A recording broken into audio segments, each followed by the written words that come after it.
Tetapi kalau orang melihat dengan mata batin bahwa apa yang saya suarakan, apa yang saya perjuangkan, murni kecintaan saya terhadap bangsa dan negara. Saya jujur pernah bersama anggota saya menghilangkan nyawa seseorang. Permasalahan ini adalah murni tanggung jawab saya sebagai komandan satuan. Kalau ada hukuman yang paling berat menyangkut ini, meskipun saya tidak memberikan perintah untuk mereka melakukan itu, tetapi bentuk loyalitas mereka saya hargai, dan itu kembali lagi adalah tanggung jawab saya. Kalau ada hukuman yang paling berat, limpahkan kepada saya sendiri.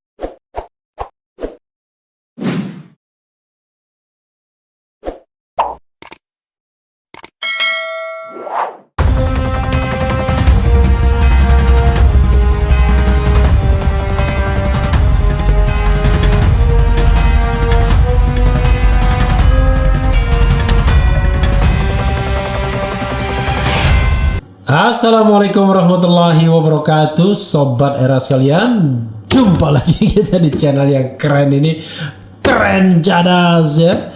Kali ini saya punya tamu yang juga keren cadas ya.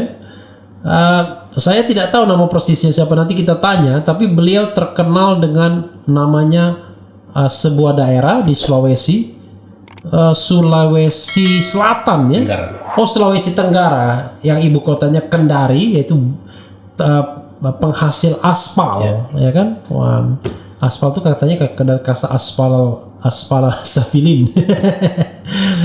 Beliau adalah namanya Ruslan Buton. Assalamualaikum warahmatullahi wabarakatuh, bro. Waalaikumsalam warahmatullahi wabarakatuh. Waduh, kalau ini gue jangan kon-kon, bisa luka tangan saya ya.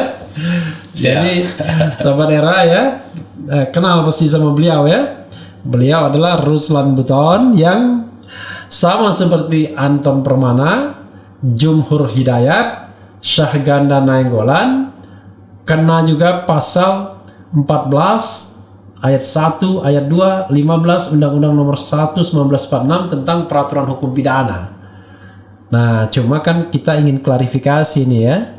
Saya dipanggil bro, cocok juga, dipanggil bung, cocok juga ya. Kalau Bung Ruslan kelahiran tahun berapa, Bung? Saya kelahiran 1975. 75 tanggal 4 Juli. Oh, 4 Juli kemerdekaan Amerika Serikat tuh. Kalau ke sana dapat permen. Dapat hadiah khusus. Dapat hadiah khusus. 4 Juli kakak ipar saya juga 4 Juli ya. 4 Juli 1975. Jadi sekarang usia 46 tahun ya. Oh, 46 tahun itu saat Barack Obama dan Bill Clinton menjadi presiden Amerika Serikat. Nggak terasa ya, masih muda, masih gagah ya. Siap. Oke. Inilah saya mau hormati, saya panggil Bung Ruslan ya, Bro. Siap, Ruslan ya. Jadi Bung Ruslan itu sama ya seperti dua tamu saya sebelumnya. Ada Bang Syahganda Nainggolan, ada Anton Permana. Mereka kena pasal 14 ayat 1, 14 ayat 2 dan 15. Betul. Jadi waktu video itu saya bacakan, saya mau bacakan lagi ya biar sobat era paham ya. Jadi pasal 14 ayat 1 itu bunyinya adalah Undang-Undang Nomor 1 1946 ya. Bunyinya adalah barang siapa dengan menyiarkan berita atau pemberitahuan bohong ya, dengan sengaja menerbitkan keonaran di kalangan rakyat, dihukum dengan hukuman penjara setinggi-tingginya 10 tahun.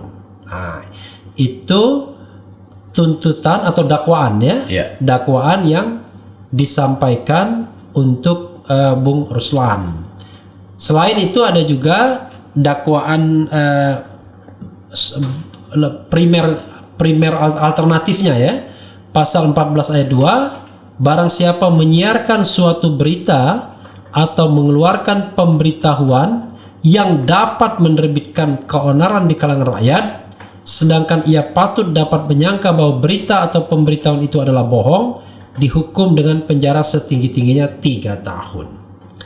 Kalau tadi dia udah tahu berita bohong menyebabkan keonaran, kalau ini dapat menyebabkan dan dia tahu itu pemberitahuan bohong kira-kira. Mungkin sumbernya dari orang lain ya.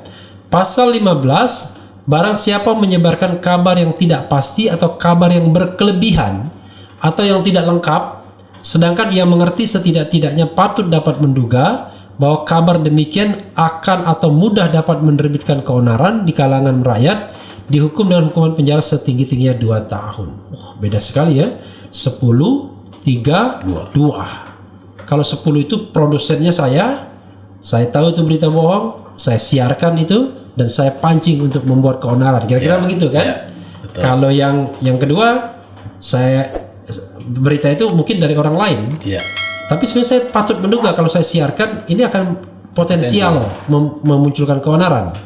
Nah, yang ketiga, berita itu berlebih-lebihan, ya kan, nggak lengkap, nggak jelas juntrungannya. Saya siarkan juga dan potensial memunculkan keonaran. Bro atau Bung Ruslan kena pasal itu ya? Iya. Nah, oke, itu pasalnya. Saya pengen tahu kejadiannya apa, biar Sobat Erap paham lagi, biar diingatkan. Kejadiannya saya pikir semua masyarakat Indonesia yang bermedia sosial pasti akan pernah membaca dan mendengar ataupun melihat di YouTube dan lain sebagainya.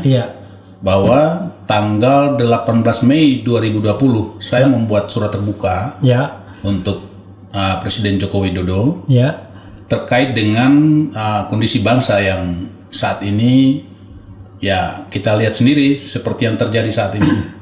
Sehingga sebagai anak bangsa yang sangat mencintai bangsanya sendiri, ya patut terpanggil jiwanya untuk menyuarakan. Dan ini adalah kebebasan berpendapat yang dilindungi oleh undang-undang. Kalau boleh tahu apa waktu itu seruannya? Saya walaupun berapa kali menyiarkan Bro Ruslan punya statement, tapi lupa juga kan udah berapa bulan lewat kan? Waktu itu persisnya ngomong apa? Lebih kurangnya bahwa sebaiknya Bapak Jokowi mundur.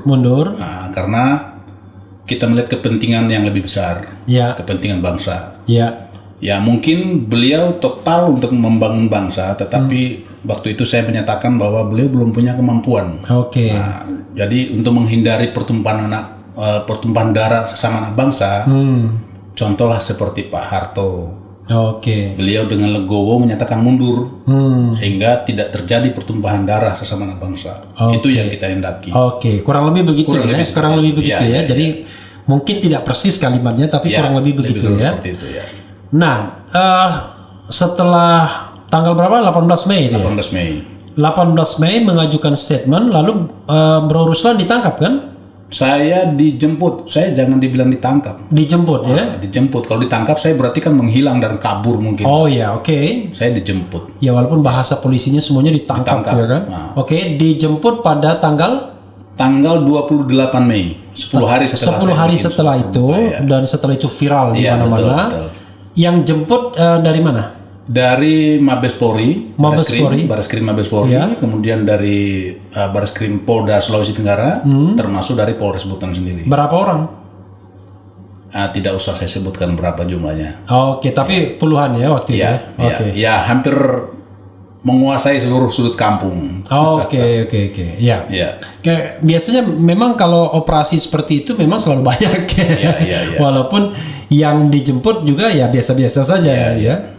Waktu itu posisi lagi di Buton. Betul. Tapi sehari-hari sebenarnya saya sehari-harinya di Jakarta. Di Jakarta. Waktu itu kenapa lagi di Buton? Sebetulnya pada saat itu istri saya pun sedang sakit keras. Sakit keras. Saya di Bandung. Ini mohon maaf. Sekarang sembuh sudah ya? Udah meninggal.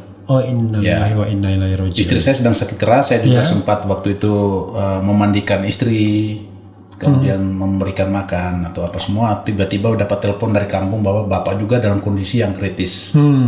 Nah sehingga saya pamit sama ibu mertua, tolong jagain istri saya dulu. Saya mau lihat bapak kandung dulu, ya juga mungkin gimana di Buton. Saya pulang dalam celah waktu menengok orang tua, ada kesempatan saya nge-tweet, melihat YouTube ya. Bukan di WA. Di WA ya. WA ya. Saya isi curahan hati itu di dalam WA. Di situ saya sempat kok keadaan bangsa kita seperti ini. Nah, situlah saya keluarkan semua unek-unek hati saya buatlah di situ dan terus saya bikin tulisan sendiri. Itu tulisan yang kemudian viral di mana-mana ya. Betul. Jadi bukan suara, bukan video itu ya.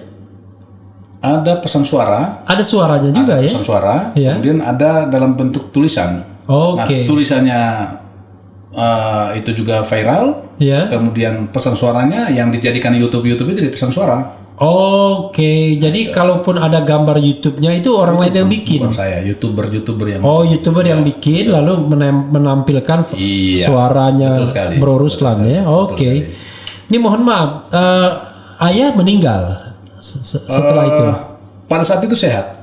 Pada saat Pas saat itu sembuh. Ya. Kemudian saya udah dijemput, ya. kemudian tidak lama di dalam rutan Bareskrim istri Ya. saya meninggal. Oke. Nah, Istri meninggal tanggal berapa? tanggal 23 September. 23 September. Ya. Bro Saya di masuk tanggal 29 Mei. 29 Mei. 29 Mei. Jadi lebih kurang 3 bulan 4 bulan istri saya meninggal. Oke, karena dijemputnya 28 Mei ya. Iya. Perjalanan 1 hari lah kira-kira Iya, begitu. 29 Mei lalu September meninggal. Iya. Kalau ayah? Ayah meninggal tanggal 25 Januari kemarin. Oh, baru 25 Januari ini ya. Januari kemarin 2021. Kalau 26 Januari itu ulang tahun saya. Beda sehari ya. Beda sehari. Iya. Oke, ya innalillahi wa inna ilaihi rajiun ya. Lalu sekarang berarti kan sudah selesai ya masa penahanan ya. Penangguhan juga dapat ya. Betul, penangguhan. Waktu penangguhan itu ada jaminan juga. Jaminan dari anak-anak saya, Oke. kemudian dengan pengacara pasang badan sendiri. Oke. Siapa pengacaranya? Almarhum Tonin Tahta Singarimbun. Tonin Tahta Singarimbun. Tonin Tahta Almarhum kemarin tanggal 6 Juli 2021. Sakit. Meninggal ya. sakit. Iya. Oke, sekarang belum punya yang baru lagi. Alhamdulillah pasca meninggalnya beliau banyak pengacara-pengacara juga yang kondang yang terpanggil jiwanya untuk memberikan bantuan hukum. Ya. Ya cukup banyak. Hanya mungkin kan tidak mungkin kita ambil semuanya. Ya. Hanya beberapa orang saja. Yang aktif mendampingi Bro Ruslan siapa? Nanti ada Dr. Andus Muhammad Al-Katiri. Oke, ya. Al-Katiri kan lawyernya Syahganda Ya, juga. betul, Ya. betul. Kemudian ada Pak Alven Gomez. Alfred Gomez ya. Ya, kemudian ada Pak Hudi Yusuf. Oke. Nah, dan teman-temannya dan timnya masing-masing. Oke. Ya, insya Allah. Oke. Sekarang sudah sidang yang keberapa, Bro? Saya sudah tidak bisa hitung. Oke, nggak bisa hitung ya sidang keberapa. Ya. Kalau boleh tahu, kemarin di penahanan tanggal berapa? Tanggal 17 Desember 2020. Oh, 17 Desember 2020 udah penangguhan penahanan ya. Ya, Oh, 7 bulan kurang 10 hari. Oke, 7 bulan kurang 10 hari karena baru punya kasus memang lebih dulu ya. Ya, betul. Oke. Lalu sekarang sidang sudah sampai apa? Sekarang agendanya nanti tanggal 26 besok itu saksi ahli atau ahli dari Dewan Pers. Oh, ahli dari Dewan Pers. Berapa ahli yang sudah diajukan? Saya ya mungkin butuh sekitar 4 ahli. 4 ahli. Tapi kemungkinan mungkin 3. 3 ahli ya. Oke. Kemudian kalau dari jaksa penuntut umum sudah berapa ahli yang mereka ajukan? Dari jaksa penuntut umum 3, sosiologi hukum, Ya. kemudian ahli bahasa, ahli pidana. Oke. Tetapi ahli pidananya Ya. satu kali pun nggak pernah hadir. Nggak pernah hadir. Siapa Saya lupa namanya. yang diminta? Dokter Trubus, bukan. Trubus yang sosiologi hukum. Iya. Tapi satunya lagi bukan, saya lupa. Oke. Nah, kemudian sosiologi hukumnya Trubus. Ya. Nah, Trubus ini pertemuan pertama hadir, Ya. kemudian karena belum selesai, diminta untuk hadir pertemuan berikutnya, Nggak hadir. nggak hadir. Dikasih waktu lagi minggu depannya nggak hadir. Sampai 3 kali panggilan tidak hadir dengan alasan berbagai macam. Padahal dia dari JPU. Betul. Nah, Oke. yang ketiga ahli bahasa sama pertemuan pertama hadir, kedua, ketiga, keempat nggak hadir. Nggak hadir. Jadi ya Di skip aja saya tuh. nggak tahu kesimpulannya seperti apa. Kalau ahli dari mereka sudah tidak hadir, seperti apa proses hukumnya? Oke. Oke. Dakwaannya ya udah dibilang nih tadi ya pasal-pasal ini ya sebenarnya. Jadi sidang tuntutan masih lama berarti ya? Iya. Sidang tuntutan. Iya. Padahal sidang pertama kapan? Sidang pertama Kira-kira bulan Agustus. apa? Agustus Agustus ya? 2020. Udah 1 Udah tahun. 1 tahun. Makanya saya udah nggak hitung.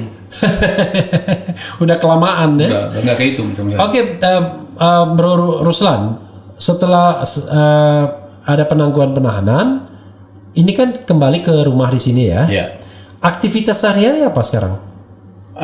Kebetulan saya kan masih menjalani proses persidangan. Ya. Di luar itu saya juga membangun sebuah komunitas. Oke. Nah, komunitas dalam artian mantan-mantan TNI, Iya. mantan prajurit TNI yang sudah 3 matra ya, Trimatra. 3 matra betul, Oke. Angkatan Darat, Laut dan Udara. Ya. Itu saya himpun menjadi satu. Artinya apa? Saya tidak ingin mereka liar karena kita tahu sendiri kalau udah mantan itu pikirannya sudah tidak ada yang berpikiran Apalagi yang masih gagah kayak betul, Bro gini ya, kan? ya. Iya. Jadi kalau tidak kita kendalikan, mereka nanti liar sendiri-sendiri. Jadi makanya saya mengambil kesimpulan, ya kita himpun jadi satu supaya kita punya wadah yang resmi. Dan alhamdulillah setelah saya himpun, ya lumayan, alhamdulillah antusiasnya teman-teman yang itu udah merasa punya kesatuan baru. Oke, Dan namanya sangat apa? Kompak.